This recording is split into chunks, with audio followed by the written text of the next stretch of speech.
Have you ever noticed how peaceful life is until God tells you to do something? And the moment that you even flinch to try to obey what God said, you suddenly find yourself in the middle of a spiritual storm.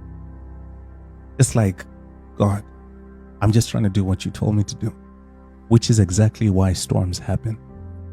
Spiritual storms happen to discourage people from doing what God told them to do. That's what happened to the disciples in Mark chapter 4. At the beginning of the chapter, when the story starts, Jesus gets into one of the fishing boats and he starts to preach to the growing crowds of people. And he did this all day until it was evening. And the whole time, nothing in the passage suggests that the weather was going to get bad until verse number 35, when Jesus said to his disciples, "Let us go across to the other side." So in obedience, the disciples left the crowd and they went into the boat with Jesus.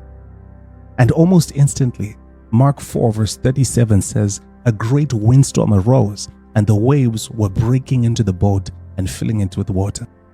When Jesus was by himself in the same boat, everything was calm. But from the moment that his disciples got into the boat to go with him to the other side, everything became turbulent and the disciples started to panic. So what provoked the storm to happen wasn't just that Jesus was in the boat.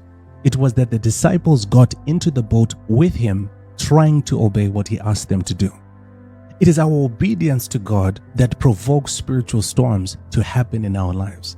And they happen to discourage us from pursuing what God told us to do and to make us doubt what he said. In Mark 4 verse 38, the disciples started to doubt Jesus' concerns for them when they saw that he was asleep, even though their lives were at risk. And if we're being honest, we've all done this in our own way. But it says that they woke him up and they said to him, "Teacher, do you not care that we are perishing?"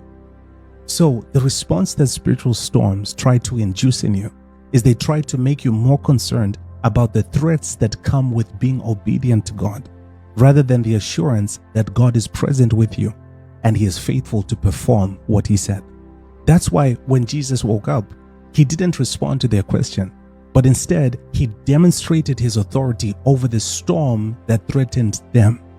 Then when the wind was silent and the sea was still, he said to them, "Why are you afraid? Do you still have no faith?" And if I could pencil in 2 words at the end of this question, I would add, in God.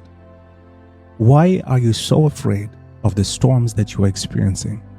Do you still have no faith in God?